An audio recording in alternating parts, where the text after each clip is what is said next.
Earlier today, Spurs fans, I did a video about who the Spurs should possibly take with the second overall pick. Should it be Dylan Harper, Ace Bailey, VJ Edgecombe? Heck, should the Spurs possibly trade down? Well, an article from Sports Illustrated just changed everything. Go Spurs, go, 'cause the Giants stink. What is up, San Antonio Spurs fans? Welcome to TSR Sports. Wasn't planning on doing another video today, but I saw this news and I was like, I gotta do it. I gotta do it as a Spurs fan. I gotta share this with you because I found it exciting. So here we go.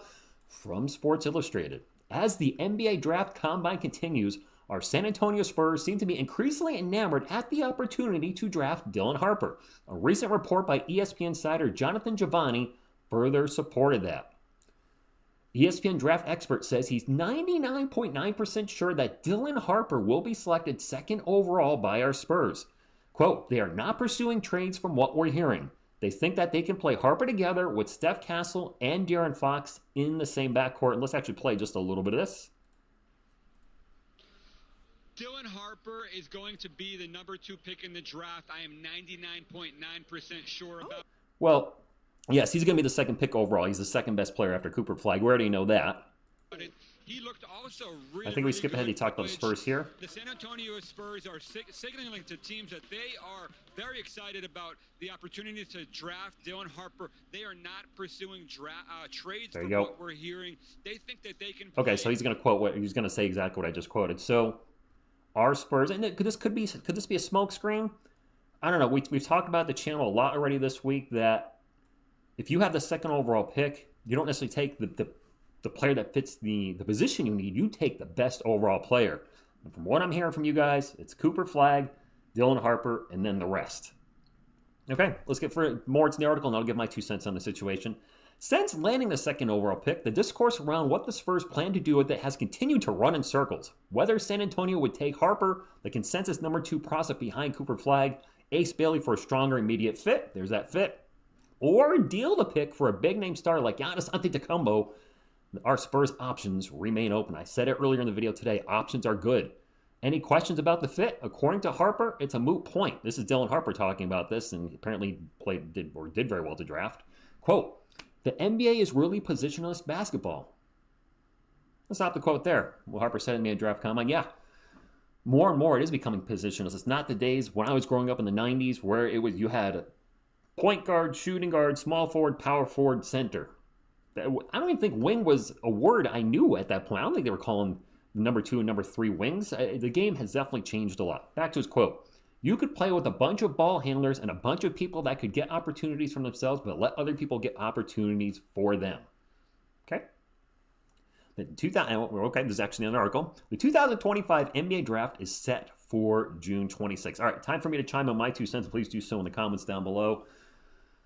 Take this for what you will. Is it a guarantee the Spurs will draft Dylan Harper based on the reporting from Giovanni? No, it's not. But I get take the best player available. And when I think about our San Antonio Spurs and I think about basketball, it's just basketball, you have 2 guard spots. You got your 1 and your 2, your point guard and your shooting guard. Between the 2 of them, you got what? How many minutes? 48 and 48 and 48 for you. Yeah. 96 for each position. There's plenty of minutes to go. Wait, we done math again. 48 and 48, you have 96 between the 2 of them. Come on, TSR, it's been a long day. 96 divided by 3 is 32. So there are plenty of minutes to go around between Fox, Castle, and Harper. That was going to be the 3-headed monster, the 3 amigos. Sorry, I don't know where that came from. I do know where that came from. It came from the 3 amigos. However, the big question mark here, Spurs fans, is if they draft Dylan Harper, a lot of ifs, what happened with Devin Vassell? I think Devin Vassell's too small to play the 3.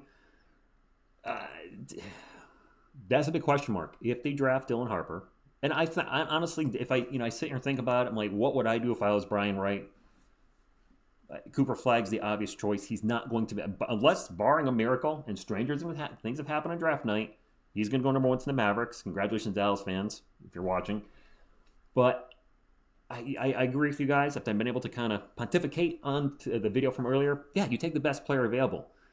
It's that, it's not like Fox is going to be here 10 years. You get De'Aaron, sign De'Aaron Fox maybe to a 3-year max, and then you have the 3-headed monster, and then in 3 years maybe Harper and Castle are starting. Which, by the way, stepping back from this for a moment, as I was just talking to you guys, Devin Vassell's a big question mark, what we do with him, but I've seen a lot of sites talking about this, and maybe I'll talk about it tomorrow in a video, but it's weird that we get De'Aaron Fox.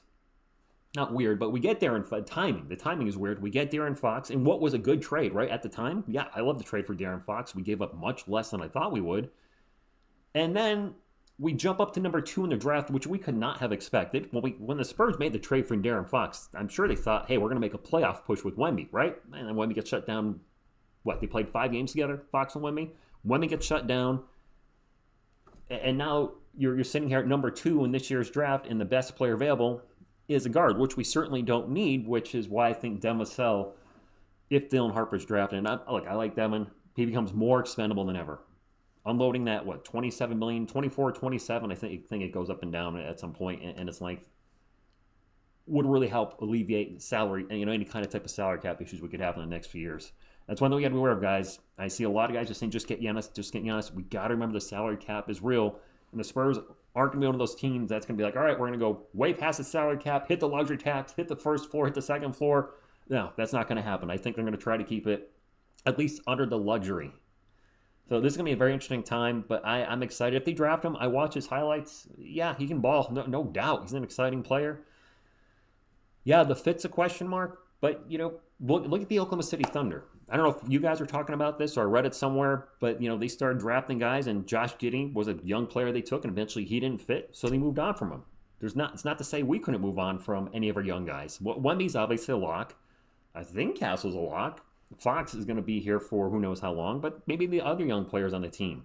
Your Devin Vassells, your Jeremy Sohans, your Keldon Johnsons, the guys that were drafted pre-Wemby, they're the ones that I can see being the ones, those are the ones that probably won't be here for the long haul. If the Spurs are going to move on from any of those guys, it's going to be the guys pre-Wemby, not the guys post-Wemby, because they're drafting guys to build around Wemby, where the pre-Wemby guys we were just, I don't know what the heck we were doing at that time.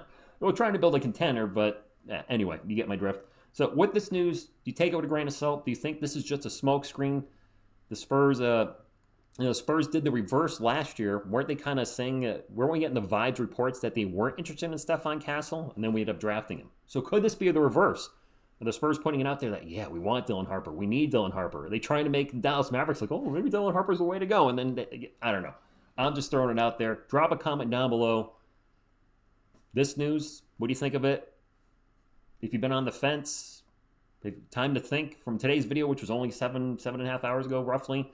Are you sold on Dylan Harper? Are you still like, no TSR? We got to go by fit. We need a bigger guy. We need somebody like an Ace Bailey, or trade down a little bit for Ace, or get another big like Derek Queen, Malawach, etc. Love hearing from you guys on this stuff. It's going to be fun. It's going to be fun until June 26th to just talk draft, talk scenarios. We'll talk trades. We'll talk Spurs. Thank you all. Like, comment, subscribe, all that good stuff. Thank you, and as always, go Spurs, go. Go Spurs!